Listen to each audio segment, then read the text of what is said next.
everyone. My name is John Deluce. I'm the founder and CEO of Abitibi Metals, trades on the CSE with the ticker AMQ.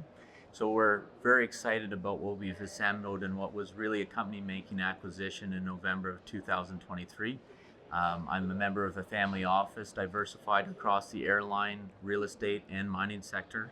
And we're really excited to be highlighting what is a very significant asset that was developed privately by the government for 20 years. So we're the first public company to develop the B26 deposit. We announced an updated resource in November of 2024, 18.5 million tons combined at just under 2.2% copper equivalent. So a very unique opportunity that I don't think I'll get the chance to do it again in my career, highlighting the hard work of a government-backed exploration arm, and now having the excellent opportunity to highlight a significant resource that has never been in a public company in an area that has great infrastructure, great permitting, and great government support. John, you might get to do it again. You're young. I hope You're so. young. I hope so. You never know, but it's a unique one. Lovely to meet you. We're here in Quebec. We're meeting lots of investors at this show. It's what are you here to try to do? Well, I think we're well funded. Yeah. We're funded out to Q1 of 2027. So we're here to get the story out there. Yeah. We have good banking institutional partners, but we need to get our story out broadly to retail focused crowd and continue to get out there, because as I mentioned, it's a unique opportunity, but again, we're still quite an unknown story. Part of why I'm excited to meet with you for the first time is we need to really get it out there and help get the audience for what I think is a high impact the rest of the year. Yeah, well, we need the commodities. That's for part sure. of it. Now, tell me about you. What was your background? What have you done relative to what we're doing here? Yeah, so I'm a chartered accountant by background. Yeah. I worked in mining consulting for 7 years in Ernst & Young. 2 years of that I was with Crux Gold in Australia at their operations at Detour and Macassa, Holton Taylor. But across that I worked with a lot of the majors in different types of projects. Prior to that, I worked in the mining portion of my family office in grassroots exploration and buying and selling mining properties. So I wanted to formalize that experience, enjoy the financial background, and I founded Abitibi Metals while I was still at EY, and I left EY when it was ticketed to go public. Right. Mm-hmm. Right. Okay. Let's talk about how you picked the asset up. You gave some clues there. It's been in private hands for a long time.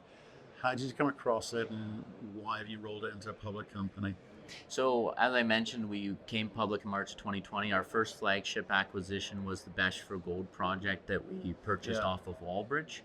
That is 7 kilometers away from the B26 deposit that we optioned off the Quebec government arm, SOCAM. So we were aware of the asset for quite a while, but the right conditions lined up for us to bid on the project in 2023.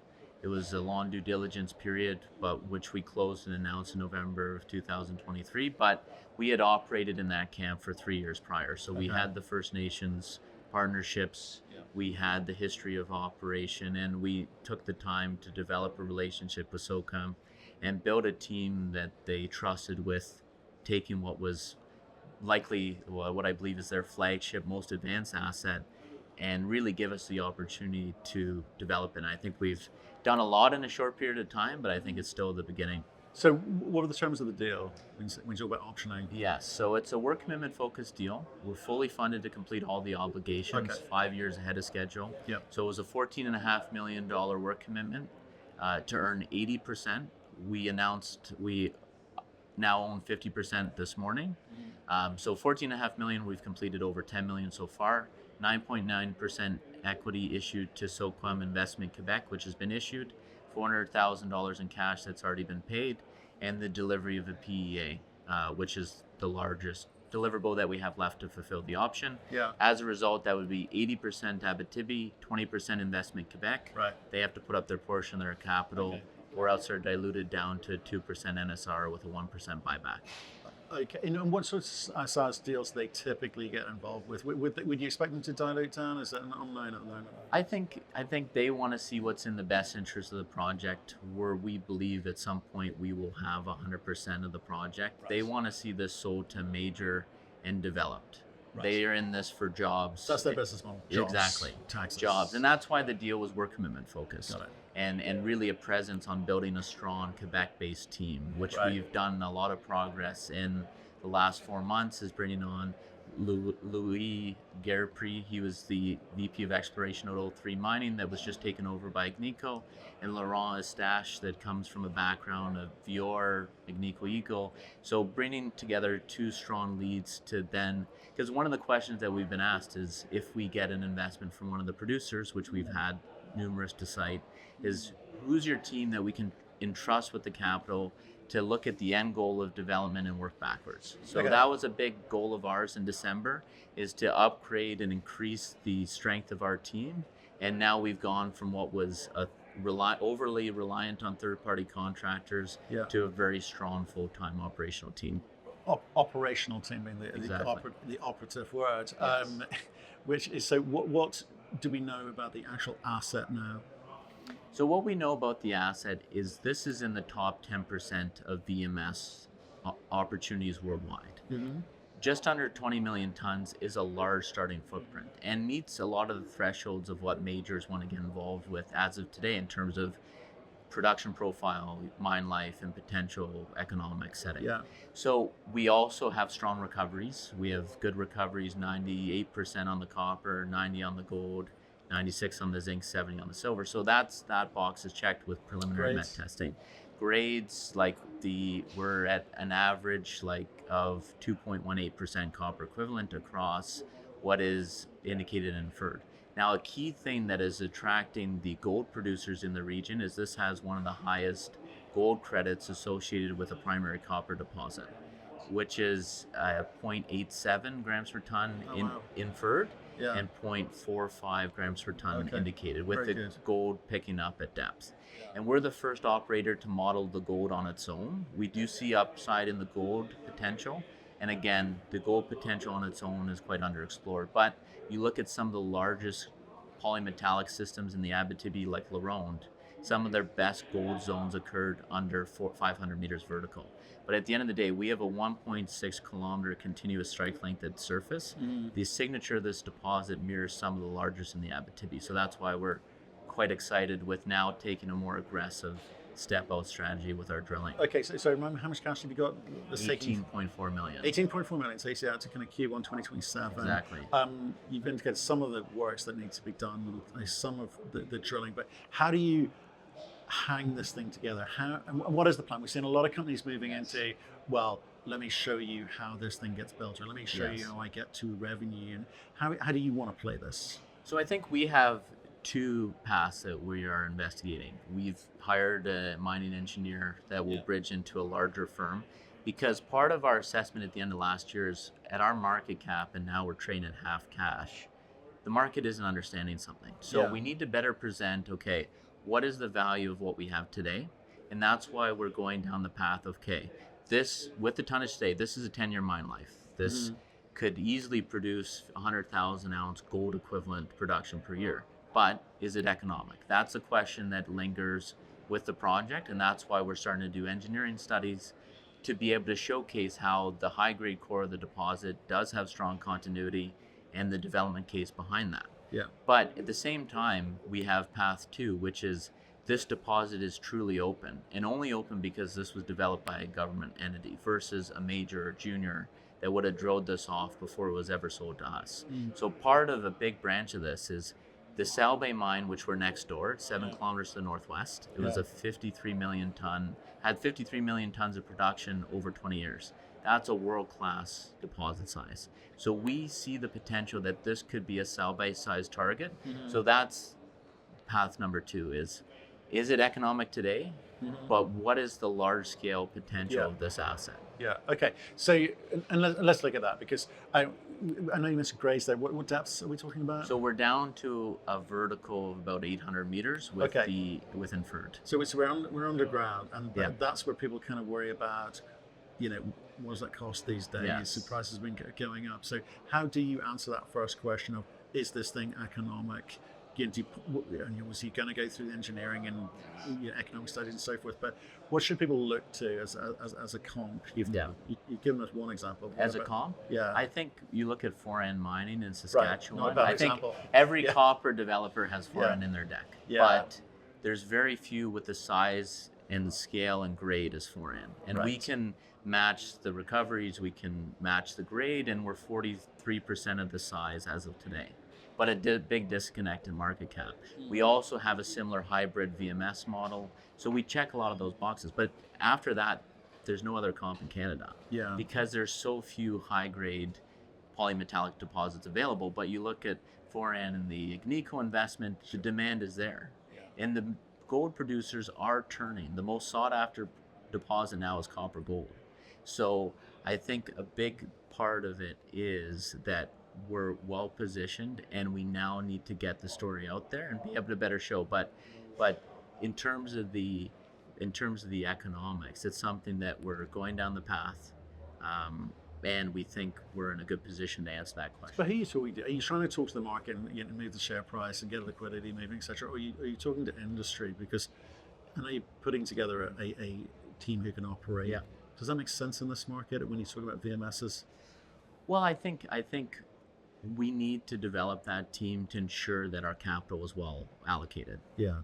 Because at the end of the day, we're not, myself, my management team, family office, we're in this for a liquidity event. Yeah. We need to be able to show a pathway to something that a major wants to purchase that is development potential. So I think it is, but to your point, if we're not able to tell the story the right way, all the operational, it's so I think we need to do both. Certainly, we need to continue to round out our story to tell it better. We need to be getting out to more events and in front of more people. Yeah. We need the Canadian equity market to improve. The copper's been volatile. We traded very well last year while copper was breaking out in the first 6 months. Yeah. And investor appetite was there. So there's different factors, but at the end of the day, we're well financed. We have the luxury of patience. We did a bought deal with the Bank of Montreal, which is, we're very small for them to get involved, but I think it's a testament to where they see the potential of this, because in our view, this is a project that should be drilled 50 to 100,000 meters a year. But we need to get there while managing our cost of capital along the way to reward our shareholders that have supported us up to this point. So our goal is to expand, but we want to do it at the right time. And when you say expand, it's like I appreciate the challenge ahead of you, but in terms of the type of drilling that you're doing, the step outs that you're doing, and working towards balancing the market type stuff and for ultimate scale, and also quite frankly, what's going to be deliverable in an economic sense for whomever steps in with their balance sheet to build out phase one or starter pit or starter project. So have you got a sense of how many meters and what type of drilling what's that going to look like? Are you going to be drilling from where are you going to be drilling from actually? So we're starting with 2 drills in 2 weeks. We'll scale up to 3. That's situated from the 400-meter vertical mark down to 1,000 meters vertical. Okay. We'll be drilling this with a directional crew. We're going back into 8 holes to leverage what was existing drill holes to do branches. Right. So we're looking at as cost efficient as approach as we can, but we're really testing. The deposit is over 1.6 kilometers, open in each direction. We're prioritizing the higher metal factor zones, starting on the east side, our gravity anomaly on the east, and then building out the western plunge. But again, trying to evaluate where our best return on capital is with where we're going to build potential economic tonnage. You're in the luxurious position of having cash, so you can decide what speed you move at and whether or not you're just going to get on with the business of drilling and then come back at some later point. But it sounds like you're kind of keen to make sure everyone knows who you are. Is that a factor of when you look at the kind of copper market and the public market, copper plays, certainly in Canada, it's not a lot of choice. No, especially with grade. Yeah. With grade, and also with now the majors getting involved with more and more copper stories, and some without gold. Because I think there's a shift with the strong operational gold producers to just be mining companies versus only be solely focused on gold. So certainly part of it is we feel like everybody says they're undervalued, but we feel like it's a great value point, and we need to do a better job of really highlighting exactly what the opportunity is, because at the end of the day, uh, markets are irrational. Sometimes the market misses something, and we think that that's where we're at today. But we know the value of what we have, and that's why we're not stressed about it. But it's a challenge for us to overlap what is a stronger phase 3 drill program with an increased marketing and awareness, and a goal of closing a strategic 5 to 9.9% investment over the coming year. And if I think that's part of really the market grasping of really the uniqueness of the opportunity that we have. It's an interesting dynamic in Canada at the moment. I think we've got a Canadian growth fund here. Yes. They invested in Foran, for instance. But copper starting to get noticed in Canada institutionally. There's also, which has been, I think for some, I'm thinking Troilus, a great mechanism for raising capital for their gold project. So in terms of the optionality you've got, or the competitive tension, you call it, do you sort of see a landscape which is evolving and changing for copper companies like yourselves? I think so. Like 50% of copper supply is from areas of countries with political instability. I think there's going to be a much bigger premium on tier 1 jurisdictions going forward. And it is a strategic element. Like the supply demand imbalances are clear. Also, the fact that we're now seeing some strategic elements being cut off from China and the export out of China, there is going to be more of a premium, especially like Canada's not equal. Provinces in Canada aren't equal. So again, Quebec, I would argue, is the strongest province within Canada. So even that is a subset within Canada, there's going to be a premium. But again, as you mentioned, there's very, very few high-grade copper opportunities out there, which sets B26 well ahead of our competitors. So it's about having the plan in place to deliver. We've made adjustments to reflect on both what went well last year and what went badly, to put forward a better plan for 2025. But as you mentioned, with the overall market, we think we're well positioned across different types of end acquirers because of how few of these opportunities there is in the market. Let's just take a look at the portfolio. Okay. Because you've obviously B26 people understand. I think well, actually, sorry, you were saying they don't quite understand the potential, but let's say the data is out there, and based on what you just said, we can see the potential for that thing. In terms of the portfolio approach, or the need for a portfolio approach with the cash that you've got available, how do you build that? How do you portion cash? Do you see any value in that? Is the market valuing that at the moment, a portfolio approach? I think our goal, looking at portfolio or where we want to grow, is to build on the district scale of B26. And a lot of that extensions of land is held with our government partners. So I think we've done a good job. I can't speak on their behalf, but I think we've done a good job in financing this quickly. We finance with strong groups, and we've been able to complete an option, or we will complete an option well ahead of schedule. So the growth within the camp is within our partners. We are hoping to build on our partnership, and the SOCAM made a very exciting new discovery on the other side of the South Bay mine. So certainly we're in a position of strength in a junior mining market that is still very difficult. I think we'd be missing an opportunity if we're not looking at ways to grow, especially within what is very strong government partners that are currently significant shareholders of Abitibi. So we're certainly looking at how do we best take advantage of being well capitalized and having a very strong starting asset to leverage. So no, people should not have concerns about a single asset risk profile. It's a district. Well, I think as well, it's also a result of where our market cap is today. I think certainly there's always a risk of single asset, but I think you got to take into consideration where you're being valued. At half cash, we're not being valued for B26. So that's where we got to do a better job in highlighting the value there today before I think a single asset is really that big of a risk. You first got to get value for your first asset before I think you have to diversify more. Now, we're still looking at that, but I think we have a ways to go before. Like one of the things, we're one of the smallest companies at the BMO conference in February, and one of the things I said to, and the institutions agreed, if you saw us at 100 or 150 million market cap, would you think twice? And they said no. because of the size of the resource, the team that we're building, and the capital, the backing the capital. So again, that's our goal. We need to get better recognition. We have a pipeline of growth. When we get there, we have a pipeline of capital that we're able to scale. So it's about really driving the market and overlapping it with strong news flow and catalysts. What do you think that you've done, said something wrong in the past? Do you think it's a reflection of the market? Copper's slightly erratic behavior in the last 18 months. What do you put it kind of down to? Because if we look at the share price, it's like great expectations and then maybe no delivery, but yet you've got a ton of cash. I think part of the issue, and again, reflecting on the pros and cons of last year. Yeah. First 6 months of last year, we traded very well. We had a lot of momentum. We were delivering consistent, strong drill results.